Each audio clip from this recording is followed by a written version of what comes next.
On another topic, Yusek, Rep. Leviste claims you're demanding him to pay for the, quote, sleepless nights and anxiety you're having over his libel case against you. Any comment po? Plus, for ruining my integrity. Okay, 500 million, yes, 500 million damages.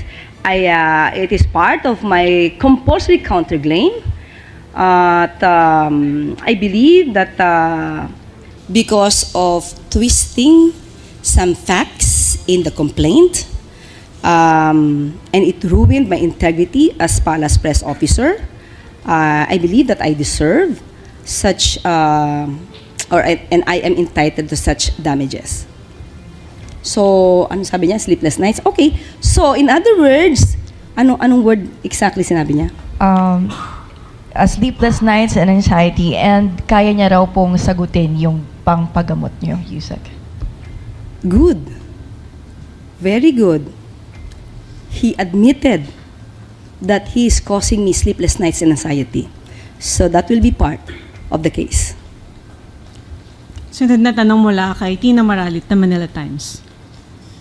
Good morning, Yusek. Yusek, hingin ko lang po yung reaction nyo sa sinabi kamakailan ni Senator Amy Marcos.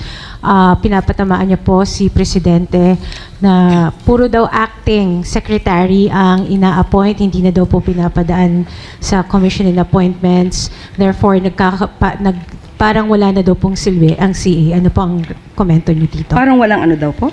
Parang wala na daw pong silbi ang CA dahil puro acting secretaries ang ina-appoint ng Presidente.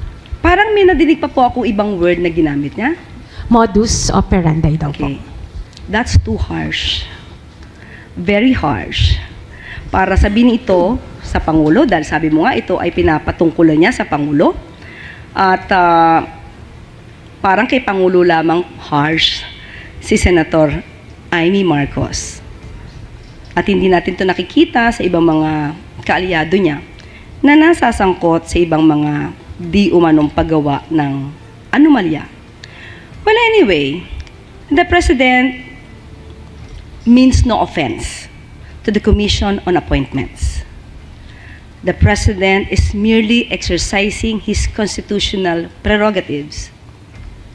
He can make an appointment in temporary or permanent positions. At alam naman po natin, at alam naman po niya, na ang mga acting secretaries can remain as acting secretaries for a period of 1 year. So kung susumahin po niya ang lahat na na-appoint sa ngayon na acting secretaries, wala pa pong 1 year ang pagsisilbi sa bilang ang kanilang sa kanilang posisyon. At the President naman will submit the appointments in due time. Salamat po. Next question, Katrina Domingo, ABS-CBN. Ma'am, just a follow-up question on 2 points earlier mentioned. You mentioned that the government is doing everything to soften the blow. Similar question in previous weeks. Paano po yung middle class? Ano po in particular yung mga programa na inalalatag ng gobyerno to soften the blow on the middle class who are not commuting to work but are bringing their own vehicles or motorcycles to work and nahihirapan na po sa taas ng presyo ng gasolina? Ngayon, makikita po natin, meron pong inilunsad na 50% discount sa MRT 3 and LRT 2. Yan po ay malaking bahagi at ibang malaking bagay po na tulong ng ating Pangulo at ng gobyerno sa ating mga kababayan. Nandyan din po ang inilulunsad na libreng sakay. At kapag ka po, nandyan na po ang gagawing pag-reduce or pag-suspend ng excise tax, mararamdaman din po natin ito dahil maybe hindi sila bumibili ng kanilang gasolina, pero indirectly makakaramdam po sila ng kapakinabangan dito. Ma'am, may we know the cause of the delay of the signing of the reduction of the excise tax? Is the President experiencing some kind of pushback, either from certain cabinet secretaries or certain sectors who would want to retain the VAT or the excise tax to keep afloat the government's coffers? No, it is this is the mere fact that the President wants it to be enforced immediately. The only reason that he could not do it because the bill has not been reached the president as of now. So there is no reason for him to sign. So after that, maybe after signing, he will immediately make an order either to reduce or to suspend the excise tax. So ang bottleneck, ma'am, if not po sa mismong Pangulo, na kanino po naaantala? Sino po yung cause of delay if not the President? I'm not so sure right now. I am not so sure right now. But this is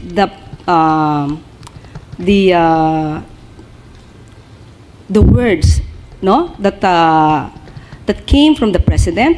He wants this emergency power to be given to him in order to at least, no, lessen the impact of the crisis in the Middle East. Ma'am, last clarification. Balikan ko lang po yung anti-EPAL question earlier. Just a clarification, is the President exempted from the anti-EPAL provision in the General Appropriations Act of 2026? That is the event of the president. So he should at least show to the people that the government is running, the government is properly managed for the country and for the people. So dapat makita siya.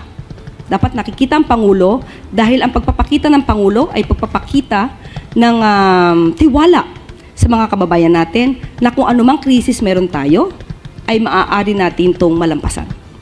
Salamat po. Next question, Tristan. Po mag-uumpisa na yung impeachment hearings kay Vice President Sara Duterte on March 25. But as early as last week, may mga nagsasabi na po na there's impeachment vote buying. May mga nagtatangka na rin pong gusto daw i-impeach si Vice President Duterte para malayo sa flood control scandal or para hindi sila madawit doon. Ano po ang pananaw ng palasyo sa ganitong mga pahayag na ini-impluwensyahan yung mangyayari sa impeachment? Sino nagsabi niyan? Isa po nagsabi, si Congressman Toby Chanco. Yes.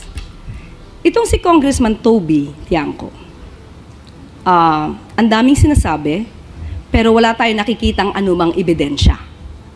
Sinabi niya na 1,000,000% na papanagutin ng Vice Presidente ang mga corrupt or gumawa ng anomalya sa pondo ng bayan, especially the flood control projects. Kaya ang hamon natin mismo kay Congressman Toby Tiangco para mapatunayan niya to, hindi ba dapat kahit hindi pa presidente, ang Vice Presidente dapat nagtatrabaho na siya para mapanagot ang mga di umanong corrupt, lalong-lalo na doon sa mga ghost projects nung panahon ng kanyang ama.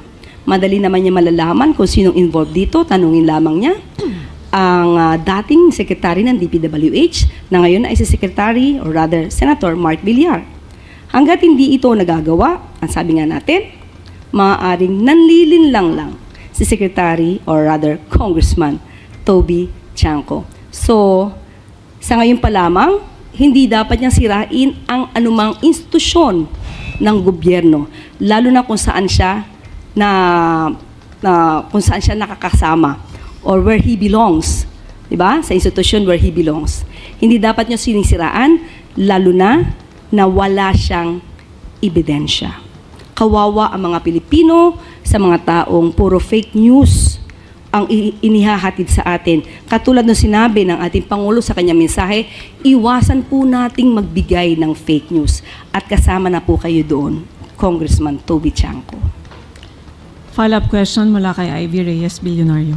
Yusek, in response, Kong Toby Chanco said he does not know why you're so fixated with VP Sara, and also it's the reason why he filed a resolution to expedite the impeachment of VP Sara to answer the allegations that he's allied with the Vice President.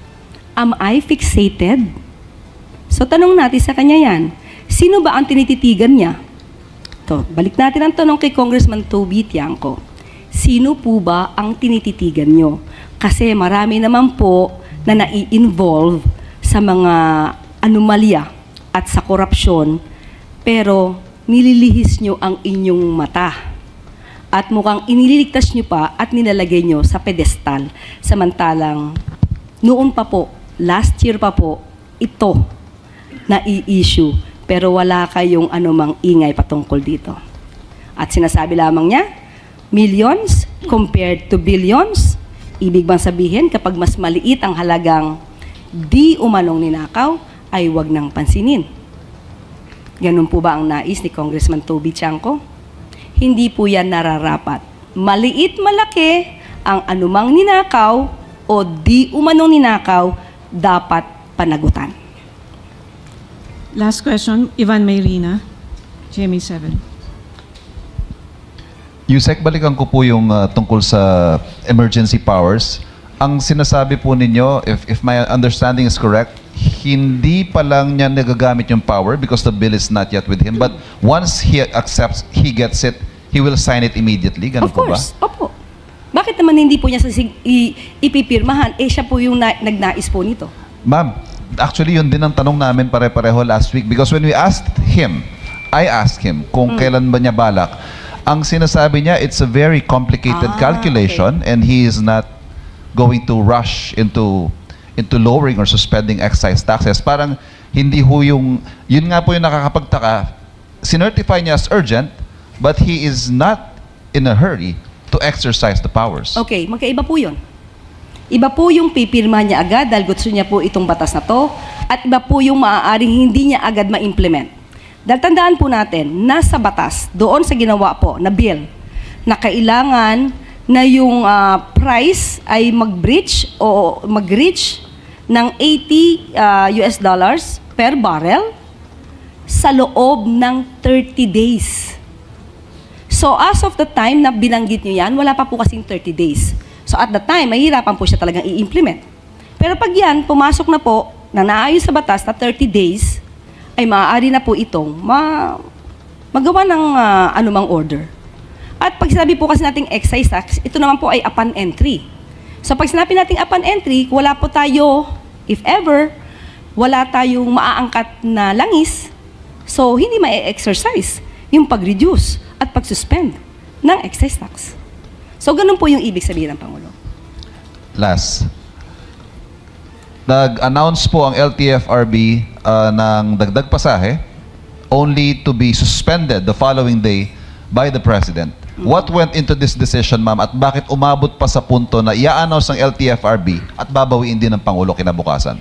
Naaral po ng Pangulo at binalanse mabuti ng Pangulo ang maaaring maging epekto nito.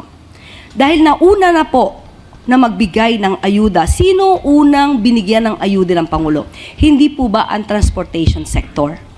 Financial assistance, fuel subsidy, at susunod nga po ay maaaring pagbaba or pagbawas, pagsuspend ng excise tax. Nauna na pong tulungan ang transportation sector. So ngayon po, ang mga mananakay natin, wala naman po sila natatanggap na anumang fuel subsidy. So binabalanse lamang po ng Pangulo sa ngayon. Ito po naman ay sa ngayon lamang upang hindi rin mabigatan ang ating mga mananakay, ang mga commuter, na pare-pareho naman po nating nadadanasan kung anong epekto ng krisis dito sa Middle East. So yun lamang po at kailangan lamang po talagang balansehin ang pagtulong sa bawat Pilipino. Last question, Sam Medinilla. Kailan po namin? Bali hanggang kailan po yung suspension dun sa fair hike for dun sa mga land PUVs? Sa ngayon, wala po tayong masasabi dahil aaralin pa po yan. Kapag ka po kinakailangan na po talaga na magtaas ng pamasahe at hindi masyado makakaapekto sa ating mga commuter at sa kabuuan ng ating mga kababayan, maaari naman po itong maging positibo dahil sabi nga po, especially bago po nangyari ito, hindi po ba nabanggit natin na patungkol po sa pagdagdag ng pamasahe sa mga jeepney drivers, yung dating binigay sa kanila na allowance ay sapat pa para sa paggastos or sa pagbili ng fuel at hindi sila malulugi. Nagkaroon lang po ngayon ng kakaibang sitwasyon. At ang dais nga po dapat unahin ay ang mga bus drivers, yung bus companies para po maakyat ang pamasahe. Ang dating hiling lamang po ng mga tsuper sa jeepney ay matulungan silang masolusyonan yung mga kolorum.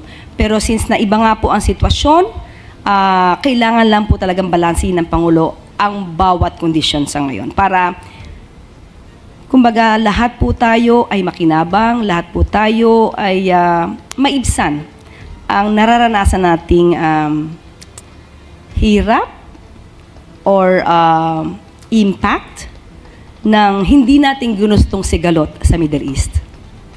Clarify ko lang po. Bali, ang magdi-decide po kung mag-i-impose na ulit, no, ialisin na yung suspension, si President po ba or LTFRB na lang? Pag-uusapan po yan. Kasi kahit po desisyonan yan at sinabi po ng Pangulo na hindi ito makakabuti sa ating mga mamamayan, of course, makikinig naman po yung sinasabing ahensya. Ay, thank you po.